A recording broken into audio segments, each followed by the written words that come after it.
भाई, भारत को विकसित भारत बनाना है। कोई पॉलिटिकल पार्टी सिर्फ एक काम के लिए नहीं।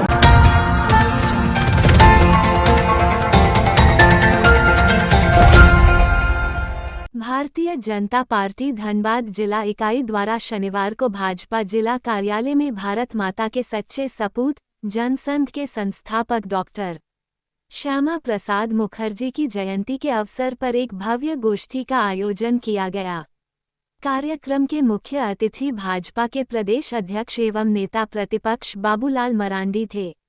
इस अवसर पर धनबाद सांसद धुलू महतो, विधायक राज सिन्हा, महानगर अध्यक्ष श्रवण राय सहित भाजपा के कई वरिष्ठ पदाधिकारी और कार्यकर्ता उपस्थित रहे। गोष्ठी का उद्देश्य डॉक्टर मुखर्जी के विचारों, उनके बलिदान और देश के लिए उनके योगदान को याद करना था। मरांडी ने अपने संबोधन में कहा कि डॉक्टर श्यामा प्रसाद मुखर्जी प्रारंभ से ही राष्ट्र के लिए समर्पित रहे। उन्होंने एक देश में 2 विधान, 2 प्रधान और 2 निशान नहीं चलेंगे का नारा दिया, जिसे हमारी सरकार ने अनुच्छेद 370 हटाकर साकार किया है।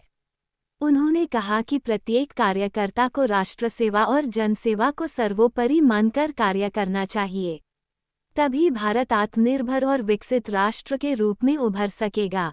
गोष्ठी के दौरान वक्ताओं ने डॉक्टर मुखर्जी के जीवन से जुड़ी प्रेरक घटनाओं को साझा करते हुए युवाओं से उनके आदर्शों को अपनाने का आह्वान किया।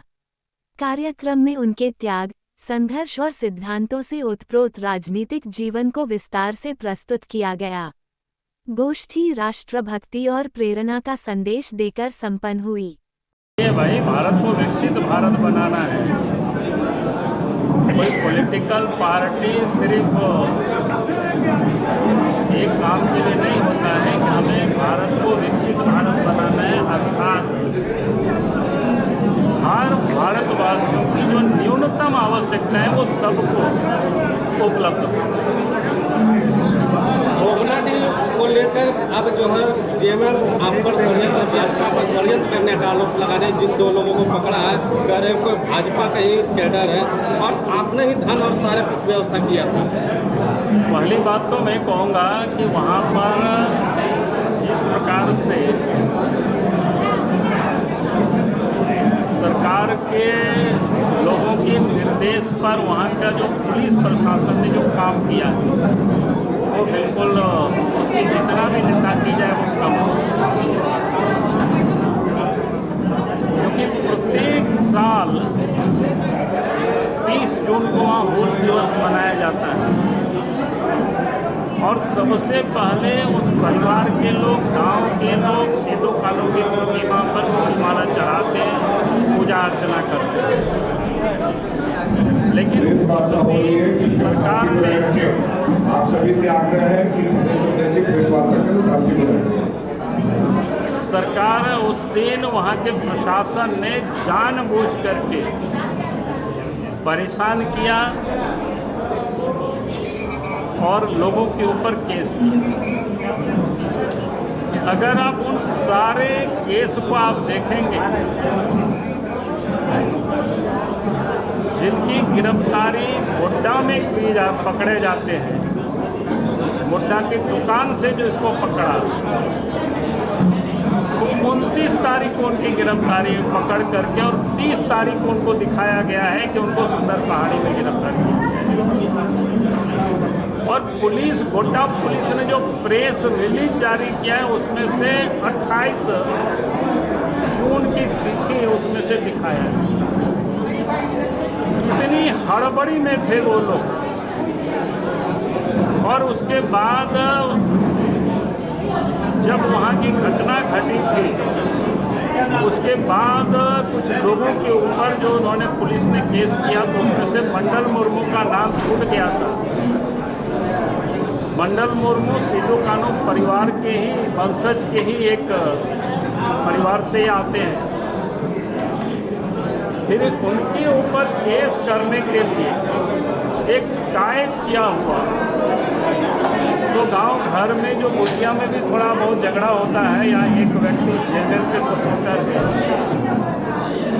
उनके हस्ताक्षर से उनके ऊपर केस किया गया है, लेकिन उसमें जो लिखता है ऊपर में जो टाइप किया हुआ है सेवा में थाना प्रभारी, भोगनाडीह बरहेट थाना में पड़ता है, लेकिन लिखा हुआ है साहेब। ये साफ समझ में आता है कि वो लोग किस प्रकार से हड़बड़ी में लोगों को फंसाने के लिए लोग कोशिश कर रहे हैं। इसलिए हमने कहा है भाई आप सीबीआई जांच से तो आप घबराते हो, तो हाई कोर्ट के सिटिंग जज से ही आप पूरे मामले को जांच कराइए, ये पता चल जाएगा कि मामला क्या है। जेएमएम का कहना है कि जो लोग पकड़ाए थे वो लोग पहले से वहाँ पे धोती साड़ी बांट रहे थे मंडल मुर्मू के सहयोग। अब मैंने धोती साड़ी बांट रहे थे, ये कौन गुनाह है भाई? ये कहाँ से गुनाह हो गया? ये तो हर कोई भी व्यक्ति धोती साड़ी जो कार्यक्रम होता है उस समय बांटता ही है, बहुत सारे लोग, हर पॉलिटिकल पार्टी के लोग बांटते हैं। ये कौन सा गुनाह है या किस ये में गुनाह ये लिखा हुआ है कि धोती साड़ी नहीं बांटने की? सरकार भी बांटती है तो और भी लोग बांटते हैं, हमारे समाज सेवा भी बहुत सारे लोग बांटते हैं, सब लोग, हमारे विधायक जी, सांसद जी, ये लोग भी। आप कोरोना काल में देखेंगे कई एक लोग अनाज बांट रहे थे, जूता चप्पल बांट रहे थे, कपड़े लत्ते बांट रहे थे। तो ये सारी कौन सी उसमें गलत काम है? ये सरकारी कार्य में बाधा डालने का प्रयास कर रहे थे मंडल। कोई बाधा तो वो लोगों ने डाला है भाई। जब भोगनाडीह में उनके परिवार के लोग हैं, भोगनाडीह गांव के लोग हैं, वहाँ तो उन लोगों को पहले पूजा अर्चना करने देना चाहिए, उसके बाद बाकी लोग करते हैं।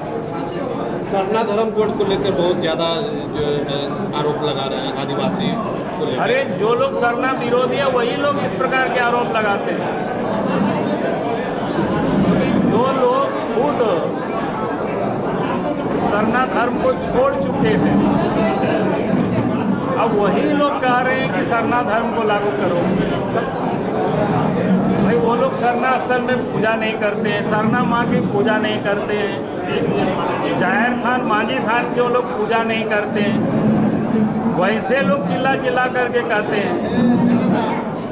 भारतीय जनता पार्टी के तो एक एक कार्यकर्ता अपने को सरना भी कहते हैं, सनातनी भी कहते हैं। हम मांझी थान में भी पूजा करते हैं, जाहिर थान में भी पूजा करते हैं और सरना माँ की भी पूजा करते हैं। सूबे के स्वास्थ्य मंत्री को जान से मारने की धमकी में क्या स्थिति देख रहे हैं लॉ एंड ऑर्डर की?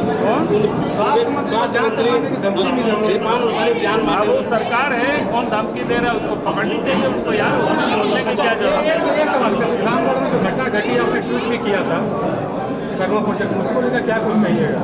देखिए, मैं एक बात तो कहूँगा कि जहाँ कहीं भी खदानें बंद हो जाती, राज्य सरकार और कोल इंडिया दोनों मिलाकर एक तो उसको तार से उसको घेर देना चाहिए ताकि वहाँ लोग घुस नहीं सकें, और दूसरा काम करना चाहिए, उसका उपयोग भी करना चाहिए। जैसे वहाँ पानी को भर देना चाहिए ताकि वहाँ पानी भी रहेगा, मछली भी पालन हो जाएगा,